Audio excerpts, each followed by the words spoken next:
Good evening and welcome to episode 3 of the Inkcaster Saga. So we are back. Thank you for everyone joining us again. I am your host, Dave, and we are joined tonight by Zeke, Mai, and Nixon making his first appearance on the pod with a lot of mentions, but first time with us, and the one and only Jose joining us in the bottom box.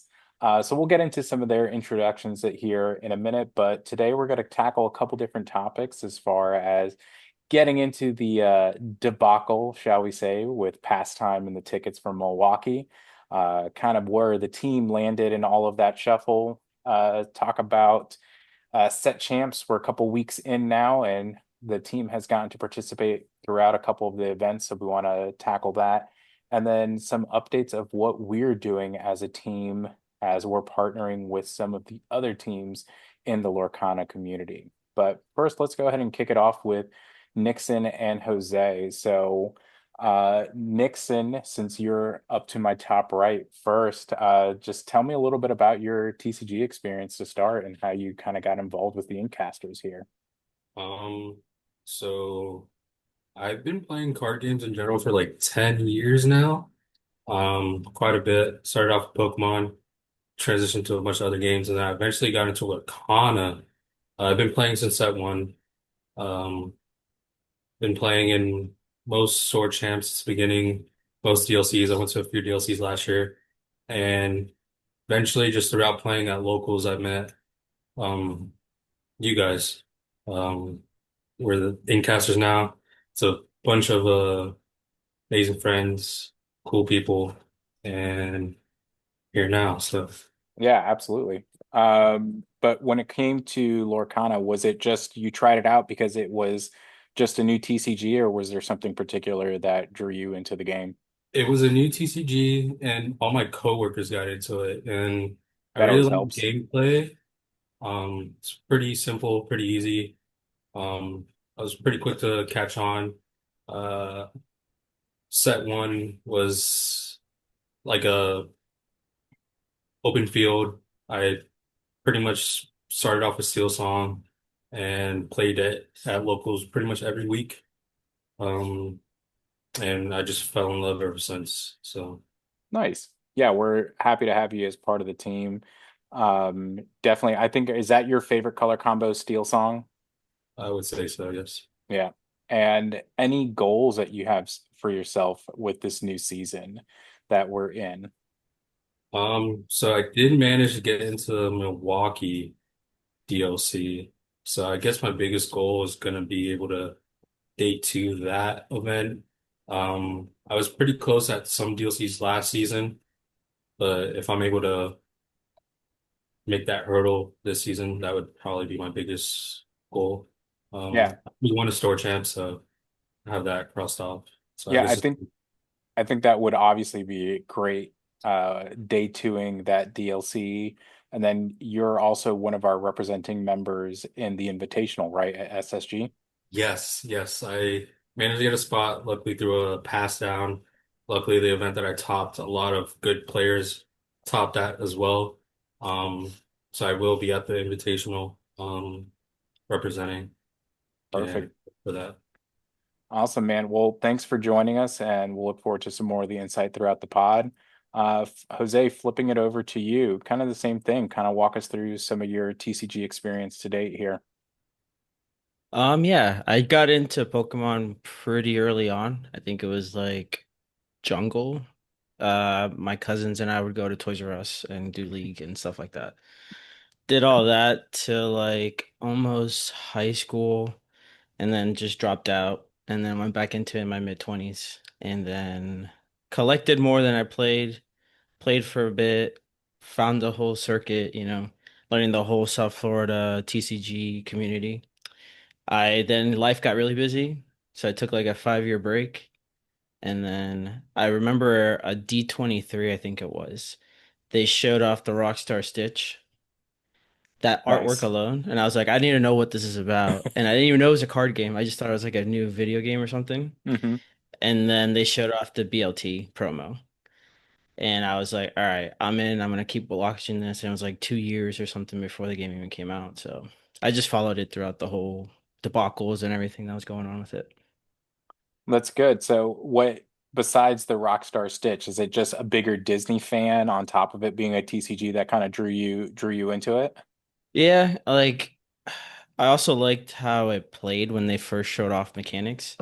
So my background was obviously just Pokemon, so it was just a Hmm. prize-based TCG. So to be able to play, because I didn't even play Magic either at that time. So it was just like, oh, okay, cool. You use resources, you bleed out the deck to figure out how you're gonna do stuff. So it just felt cool. And yeah, it's just annual pass holder, so it's just like the whole Disney thing just made Yeah. it all sense. No, 100%. Yeah, that's what got me into the game. I started seeing things when we were at Disney Springs and going into Dig, our local card shop, to get some Pokemon packs and seeing Lorcana stuff advertised and just kind of grabbed you. So yeah, I feel that. I feel that. What about you when it comes to goals for this season? Where have you kind of set your sights to? I mean, small goals. I definitely want to win Maleficent Set Champs promo at the very least. That thing is probably one of my favorite artworks. And then yeah, hopefully we get into some DLCs and get that Nats invite. So Yeah, that would be crucial. And what color combo do you think you will ride on the way there? that's a hard one. I feel like I've had waves. My favorite color combo to play right now is probably Emerald Sapphire, but I'm open to anything. I used to hate Amethyst, and now I'm even playing Emerald Amethyst, so I'm just open to it. So Always tinkering with something? yeah, I just like trying every deck and knowing how they all pilot. So Yeah. Awesome. Well, thanks, guys. I appreciate that. And yeah, we're looking forward to having you guys on more frequently as we kind of rotate around the team and introducing you guys to the community that we're starting to build here. But yeah, let's talk tickets and pastime and Milwaukee and the Discord exploding in the middle of my workday with everything going on. So let's start with you. You're the one that fed us the first sign that everything had moved to Eventbrite, and a couple of us were able to secure, but kind of talk us through what was going on as you were trying to get a spot for Milwaukee, and were you successful? Oh my God. First of all, like I was so worried because the website was not loading at all. I was just glad that everyone else had the same problem because like like you guys were there. It was crazy trying to get to website, trying to be logged in, having everything ready, um, with the error keep popping up. So I was really, really worried. I went in, like thinking I'm not gonna, like I'm gonna try my best. If I don't get it, I just don't get it. But at the very last second, like a minute before, and I'm glad I joined the Discord the night before. Like one of our teammates kind of like helped us join sent the link to join the Discord for pastime. So they sent in the link for Eventbrite and they said, "Oh, this is where we're moving it to." And I was like, "Oh my God." Like and this is like very like last second. I click on it. I'm like, "Oh my God."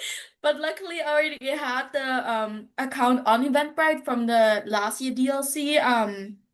For trying to score a ticket to Seattle, and I have the app already downloaded and all loaded. So I was able to just really quickly like, process the Scoop in payment, there. your Yeah. ticket. But, like tried to send it to you guys as soon as possible after that too, because I didn't know if you guys got the same link as I Oh, did, no. which some of you I guess did not. So then I tried to send it to you guys as soon as possible. But yeah, it was definitely chaotic. I almost had a heart attack. It was definitely interesting, and I'm glad because this is my first card game, like this is my first one where I'm t going to try to play competitively, like out of Hmm. state, for the championship, So I'm glad that people were saying that this is not how it's supposed to be because it was really stressful. 100%. first and foremost, shout out to Kenneth, aka Rooster Man. He is very much filled the team gap as the archivist or the whatever you want to call him. But man, he is the resource man on our team, always putting Yeah. up our melees when someone's at an event, so we can keep up and making sure that we stay connected with some pertinent information. Because yeah, if you hadn't joined that Discord that he sent out, I don't think we would have seen it because I wasn't in there and I wouldn't have seen it at all. But yes, definitely very chaotic. But we're glad that yes, you did secure your competitor badge, correct? Yes. Yes, so I think you were the first one officially in for our group. Zeke, on the counterpoint, your experience with it went not so great from what I recall. Yeah, so we were well, we me and Mai were together, but we were picking up crumble cookie for my coworkers because they like did good on an inspection. A shout out Oh, to a positive so I inspection. had to get them. So I was going to get them crumble cookie, and my phone like overheated in the car, so I had to like turn it off at like 11:59, and then I turned it back on, and I couldn't open Discord, so I had to like manually go to Eventbrite, and then I got stuck by the CAPTCHA traffic cones. Oh, they thought you were a bot, man. Yeah, they were like, "Is You're this click all the traffic big cones?" time bot energy coming out Yeah, of It's my Zeke there. they were like, "Click all the traffic cones," and then I typed in. Then I got through that, and I typed in DLC Milwaukee, and it took me to uh concert tickets to Miami. So it was just fucking. It was cooked. It was cooked. It was cooked. It was GG's. There was no ticket to be had. But it's like that's why I think it's really like stupid that they did it during like the workday in the middle of the week. Because it's like I don't know why you wouldn't do it like after like the workday, like 7 Eastern or 8 Eastern. That's like 5 for like Pacific.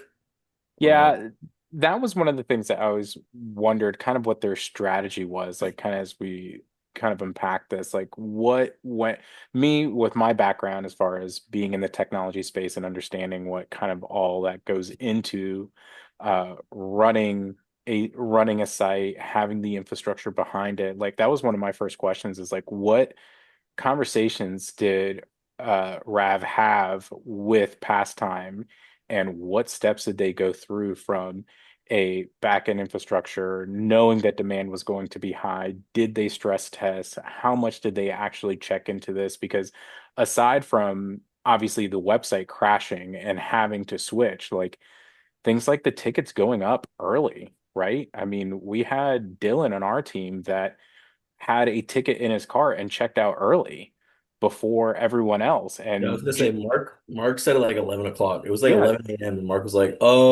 the tickets they're are up. selling tickets." Because I Yeah. remember that morning, Monty at like 8 Yeah. a.m. Yeah, Monty it was a joke in the South Yeah, Florida a Lorcana joke. network that was put out like, oh, the tickets were up, and it turns out to be an omen for what actually ended up happening. Yeah, I remember I texted Monty. I was like, "Yo, bro, you called the future." He was like, "I know, I'm a genius." I was like, "Okay, Monty." He ate like visions of the future He before. ate, yeah, there you go. He got visions of the future for He's in the breakfast future, bro. and saw that things were just going to go completely sideways. Uh, Jose, talk us through what kind of ended up happening for you there. yeah, so I had to be up at 5 a.m. and at work probably a little bit before 6. So I'm like, oh, I'm good. Like I'll be up before everybody, get my stretches in. I have all this stuff. Like I work in broadcast engineering or broadcast television, and we have like fiber networks that are 100 gigs up and down. So I'm like, I'm good. Like we're just gonna lock in, boom, get this. And then yeah, everything just blew up. So from it going early, had a similar thing with Dylan. I actually got a ticket in the cart on Pastime's website before 12 a.m. or 12 p.m. and it just wouldn't let me check out. And then that's when they took it down, I guess. Hmm. Like it just lined up that way. And then I saw the Eventbrite code go up instantly. I went to the site and I forgot how Eventbrite works. And it says details under the event. And I Hmm. forgot you had to click that to actually purchase a ticket. The whole time I'm thinking, oh, you have to refresh at the right moment when details turns into purchase. Oh, So when I finally dawned on me, when people were like, "Oh, they're buying it," I was like, "Oh my God, I forgot how this system works." So I clicked on it, and I was able to put a competitor badge in, but wouldn't let me check out. So I said, "Screw it, let's just get the Attendee attendee badge. just in case." So I checked out on attendee, and I kept trying for competitor, and I tried for probably 15 minutes before it finally said sold out. So Mm. Yeah, I got into the link with Eventbrite, and similar to I had Eventbrite already downloaded on my phone, not for anything fun, but for like some Easter event that we had tickets for. Shout out Dad Life.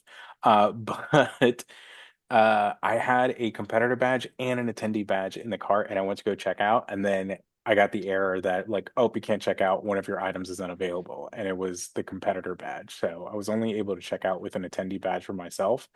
So at least I have that. But yeah, similar experience to getting locked out of the competitor badge there. But Nixon, you got in from your intro, yes. So you're locked in for Milwaukee. I am locked in. I was very fortunate to see Mai's link at the right time and being logged in from Eventbrite from last year's DLCs because that's what they used last year. It was a pretty smooth checkout on my end, fortunately. Going into it, I didn't really have my hopes up, honestly. Usually with new companies, um, you can't really expect the best, especially with all this traffic and the 2,000 player limit. I knew Right. something was gonna happen, and like once the pastime website like died 10 minutes before 12, I was like, oh yeah, this is cooked. This is like we go next. But that shadow drop on Eventbrite, I got very fortunate, and I'm looking forward to hopefully doing well at Milwaukee now. So, I will say though that the pivot that they did, I mean, it was nice. Yeah. But at the end of the day, they could have also kind of just, pushed it back. I'd be like, oh, we're trying to configure out, like the website. Obviously, it's crashing, it's not working. We're gonna do this tonight, on Eventbrite, so everyone has a fair chance of getting it. Right. So, And like, I 100% agree with that. Like the pastimes going down, did it suck? Yes. Right. Them having a backup plan for Eventbrite, great, but the execution of that was also failed. The fact that it only came out on a Discord, and I know they addressed it in the lore cast that they weren't going to put out a social media post or anything like that about it once all the tickets were gone, but why not make the push it to Eventbrite, but not start the sale till much later, right? Give some time for like the dust to settle, communications to be able to go out, do your PR damage control, and save some face with the community and say, hey, we understand that this went south, but we have a backup plan in place. Here is the new time for the drop, right? I think it would have given people the opportunity to be better prepared because at the end of the day, not everybody was going to get tickets, right? So we knew the cap was 2,000 players. The demand is way higher than that of people that were trying to get in. But I think the community just wanted a fair shot to get in at that point. Ooh, cat in the pod. yeah, sorry, Um, sorry. He but loves and but any thoughts around that? Like, agree, disagree, or with the reactions to how they address it on the lorecast itself? like I know that they probably were getting a lot of flack from Ravensburger or I'm sure whoever their higher ups were giving them flack, but Hmm. instead of like you said, taking a beat of like instead of all right, like this went wrong, let's save face and do all the PR damage, they just kept pushing the train along. Like that's what's rough. It's like I understand it's probably stressful, like there's a lot going on, there's a lot of expectations, but it's just like as just speaking for myself, like in my experiences, I would like to just be like, all right, let's pause. Let's start talking, with everybody and then figure it out. But yeah. Yeah, it was almost like they were like they had like in their minds they had to release the tickets at 12. Like Right. Yeah. they had to. Like they for some reason they just could not. I think partially they were probably worried that everyone was then gonna flock the EU one because they dropped at the same time. I think they They tried to drop him, I think, intentionally at the same time. Right. But I still think like they should have pushed it back. Um, and like the EU one went flawlessly. Yeah, they Like had Yeah, no I didn't hear they any had issues whatsoever. zero with, issues. and we know people from our local community here that got in without any issues whatsoever. Yeah, I think like Ray's going. I I think know Bivens is going. A Bivens lot of is, actually pro players yeah. did the European one because it was so much easier. I think Jack got a badge. I can't remember if it's a He got an an attendee. attendee badge. So, but yeah, I mean, that one went off a lot better. So, I think the biggest hope here is that um, one, they fix it moving forward, right? With only two more DLCs to go as far as ticket purchase opportunities.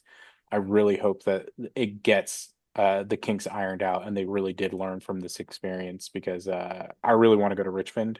That one's going to be great for me to attend, and I'd like love to attend as a competitor for that one in particular. But and like I said, at least they addressed some of it. Um, I think one of the disheartening things was just kind of, and they did address it in the lore cast, like people coming after each other in the sense, and that's kind of why I made the comment of like, yeah, not everyone's going to get a ticket anyway, so like you can't be upset at people that did end up getting one. Like there was always going to be a chance, even if this thing went flawlessly, that you weren't going to get one. So I hate that we did see some kind of negativity come out of the community, some claws come out, but I think hopefully it will continue to get better from here. Yeah, I For think sure. like from both sides, like yes, it's unfortunate. You play the game, you want to go to big championships, Hmm. and the event organizers are obviously tried their best, and like I guess under pressure went to this pivoting thing. So I mean, I just hope that from the future, both parties will react to this a little bit better. What's going to be crazy is because they're going to do a second drop because they didn't sell all the tickets. Yeah, that's the other thing they said is that they said Yeah. that they did. We Yeah, they originally thought, intentionally. yeah, we originally thought that it got oversold because people were checked out early and everything like that. But did we ever see a number of like how many competitor badges are particularly left, or did they not say? I hadn't So seen. there's going to be like I think there were like 300 left, and they're also said they said they're going to try to expand as well, more badges. Hmm. So that Yeah, I drop's think going the to be attendee crazy. ones are being expanded or something Wait, like just that. the attendee ones? Okay. Like, because I think the only number I heard, at least on the Lorecast, I dipped out like 5 minutes early, so they could have said it at the end, is that they knew when they took down Pastime's site that there was an X amount already left. So based on that X amount, they decided to reduce to be safe. So they padded themselves before going to Eventbrite. Oh, So that's there was smart. like an yeah, so there is an X amount that was saved to make sure, like, oh, maybe we did oversell, but we don't know because they weren't sure if their system was even accurate at that point either. Right. So Yeah, that drop's going to be crazy. Yeah. yeah, When that that's like drop, actual Hunger Games right yeah, there. that drop's Like, going to be like 200 tickets.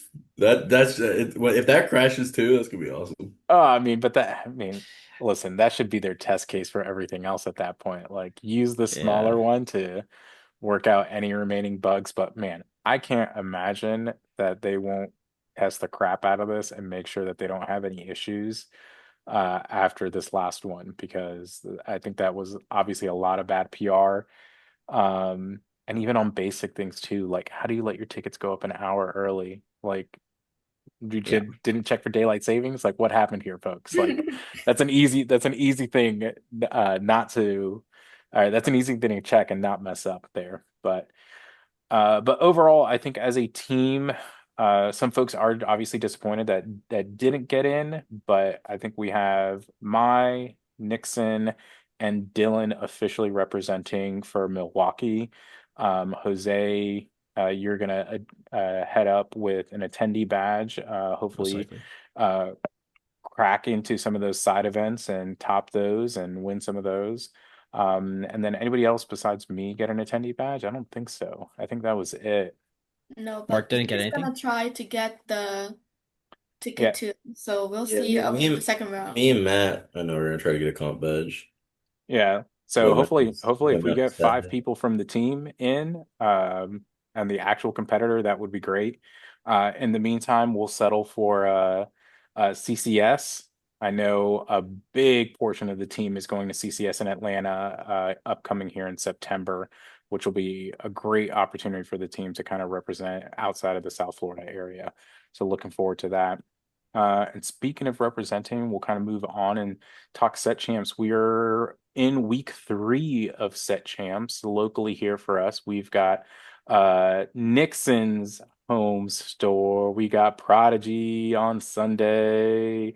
So we're excited for that. I think the majority of the team will be at Prodigy on Sunday for set champs. So some ink on ink crime I can see coming up, but hopefully one of us takes that down. But we have had some folks compete in weeks 1 and 2. So Dylan not joining us today actually chopped the first one of the series for us here in South Florida. And that was at Guildhall, right, guys? Yeah, Yes. Yeah, against Chuck. with Yeah, yeah, against Chuck, him and Dylan ended up chopping. So what ended up happening with the mat? They sold it to SSG. yeah, so Oh, they okay. do 2 mats for their set jams. Oh, nice. Nice. Very cool. But yeah, so Dylan, one of our top competitors, right, took that down. So that was great for him. And then we had SSG set champs the next day. We had you were there, right? Set No, champs. Oh no, who was there? Oh, that was the Yeah. previous weekend. Matt It was was there. Dylan, Matt, and I. Dylan, Matt, and Jose. So don't forget talk us. Albert too. Oh, Albert, Oh yeah, Albert showed up. Albert. Yeah. Albert was there. He was holding it down.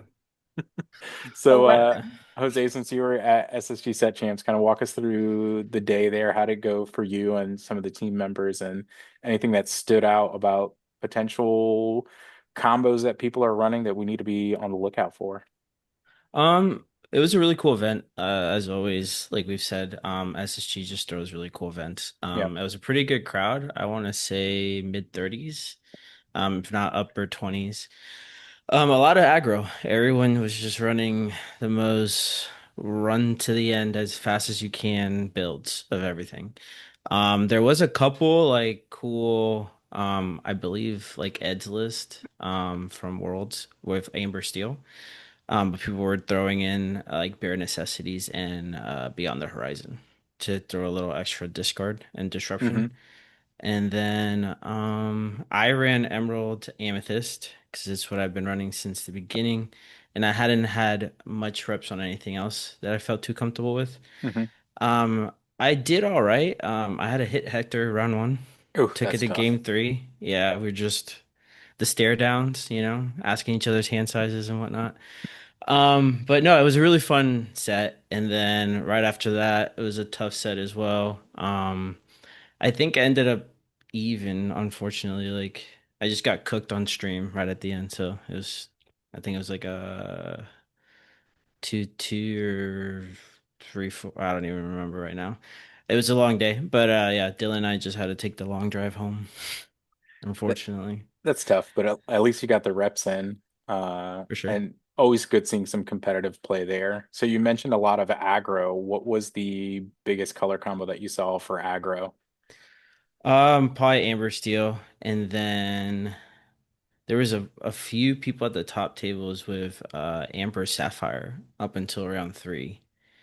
Some crazy builds. It wasn't just puppies. It was Hmm. like they were kind of greedy at the top end even for aggro. So like big Baymaxes and stuff like that.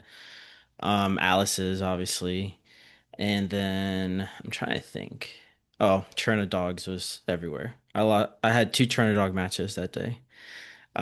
Came close to beating one, and then I feel like I had to tie with one. I don't think we made it to game 3. Hmm. So yeah, Churna Dogs. And I think, yeah, obviously Jack made it in top cut. So there was at least one dogs, At if not least one two, dog's in there. in the top 8. I like that, man. I like that Amber Sapphire, but I just don't think it's got, no pun intended, I just don't think it has enough legs to get there all the time. I think you run into too many buzzsaws, and if you lose that coin flip, I think you're cooked on Yeah, I it think most. yeah. I just think if you catch someone off guard, it wins. Yeah, If you run absolutely. into someone who knows their deck, they're gonna outplay you. 100%. 100%. You're just gonna run out of options way too fast on it, and then you're just done. Looks fun though. Yeah, absolutely. No, it's believe me, it's a ton of fun. When I've been playing with it and tested against some people with it, and I found myself in a situation where like I'm just holding here, you literally can't do anything, or you lock someone out with Thunderbolt and they can't get around it, and meanwhile everything else is questing for like six in one turn. I mean, it's a lot of fun, but at the same time, you run into a lot of bad beats with it. So not super viable, but I think come post rotation, when we see some things come out, I think it may stand a better chance, but we'll see. We'll see. So going into this weekend at Nixon store for Prod. So Nixon, are you actually playing with us on Sunday, or are you working on Sunday? I'm off. I'm Yes, sir. undecided. I'm leaning towards it. He calm. I'm He leaning towards calm. it. Going. Bro, you gotta Calm. take it down, dude. Going. Yeah, he's Bro, calm. I have the worst like at Prodigy section. I think I've gone 0-2 drop at like the last three. Oh It's no. so bad. It's so You're bad. gonna lose the homies this time. It's okay. Yeah, Yeah, man, it's just okay. loosen the Yeah, weren't you like squad. Emerald Steel the last two times or something? Like you always went You went off off the beaten book. path. Yeah, I don't even remember. It's been so long. But it just not a. Hopefully, I should be there. I should be there. good. Looking M forward to Are you guys just Maya and Zeke? Are you decided on what you're running? it. Uh, I know, Maya, you ran the Emerald Amethyst for the SSG tournament, The the case tournament, the yeah. case tournament, the one The and long tournament. list. yeah, and then you said, "Oh, I wish I would have run Blurple." So are you going back to your Blurple, or have you decided what you're gonna do? No, not yet. Only because Purple Steel, like Chuck's list, obviously is performing super well. So It's been all over Nito. it's just it's been working. So and I used to play a lot of Purple Steel too. So I'm still not sure. I'm probably just gonna roll the dice in the morning and go with it. Zeke, what I about you, like bud? that. I'm gonna do the Jordan list most likely. Purple Yeah, green list. Discard. I think it's yeah. extra strong. Like I think it beats everything. I like my matchups into it and like everything. Um, we're testing like we've been testing the me and Nixon just been testing the purple steel matchup. Hmm. It feels fine. Like it doesn't feel like it's just it seems tough. It's harder. They have to out the Diablo, and even if they out the Diablo, like then you set up the Prince John. There's just they have no out for the Prince John.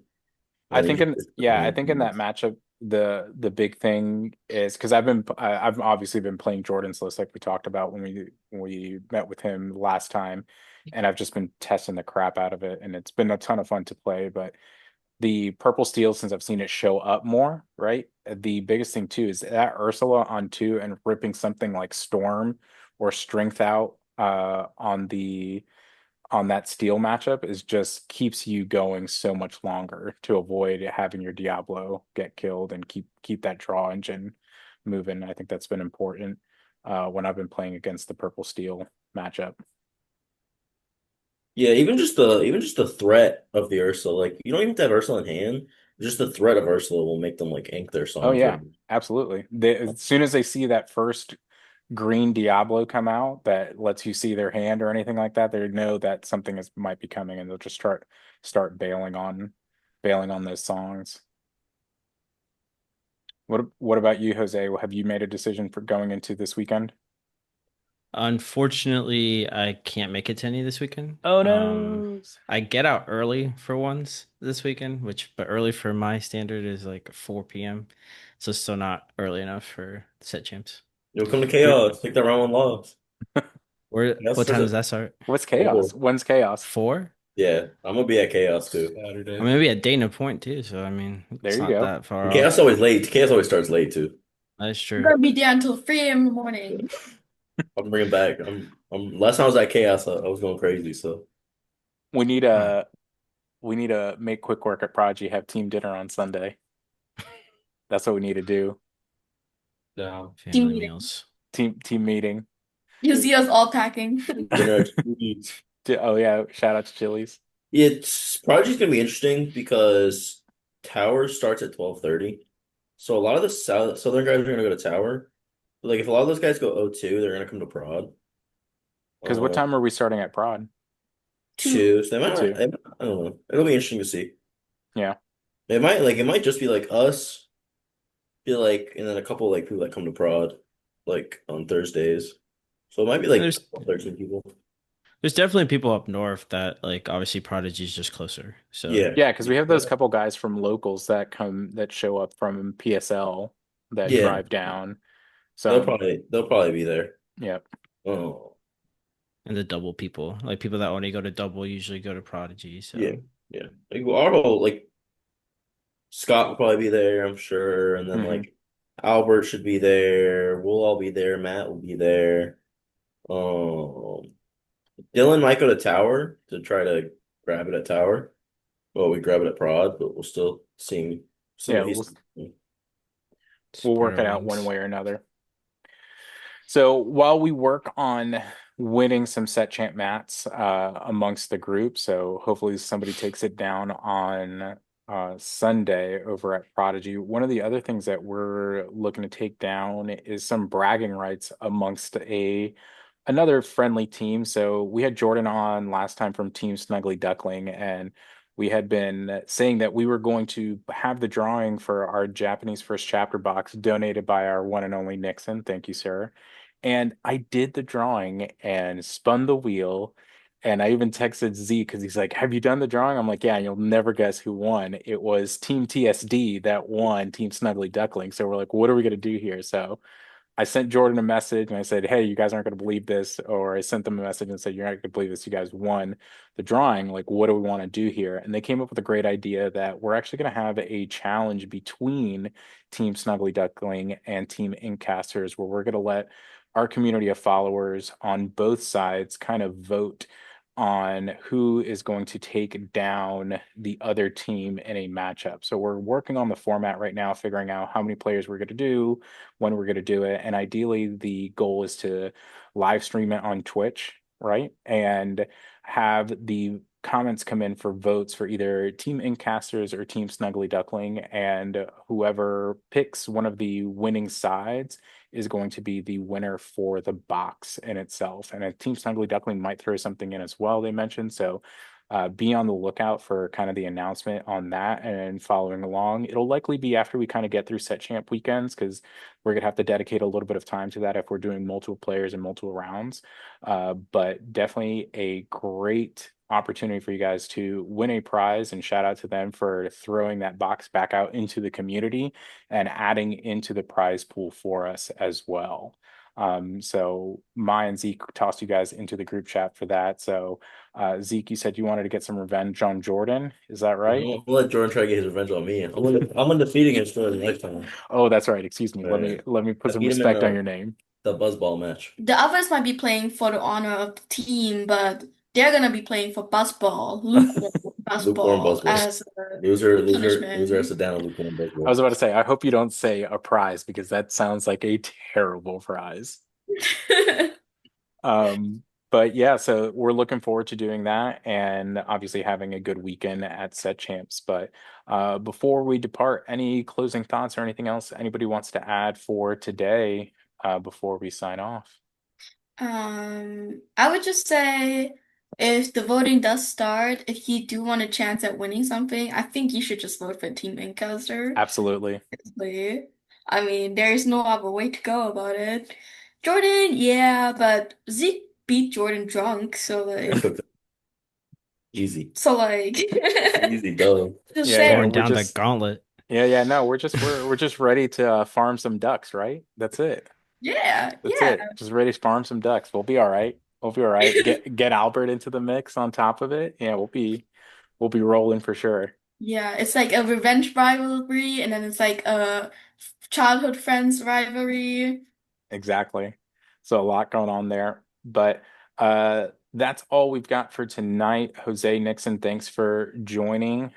We look forward to talking to everyone again next week and hopefully having a couple additional members on from the team to introduce everyone to, and hopefully maybe two set champ mats if we're kind of splitting up set champs for this weekend and bringing one home. All right. I'm going to myself. I'm going chaos and prods. Easy. Oh, all right. I'm holding you to that. I'm holding you to that. All right. So take care, everyone. Peace out.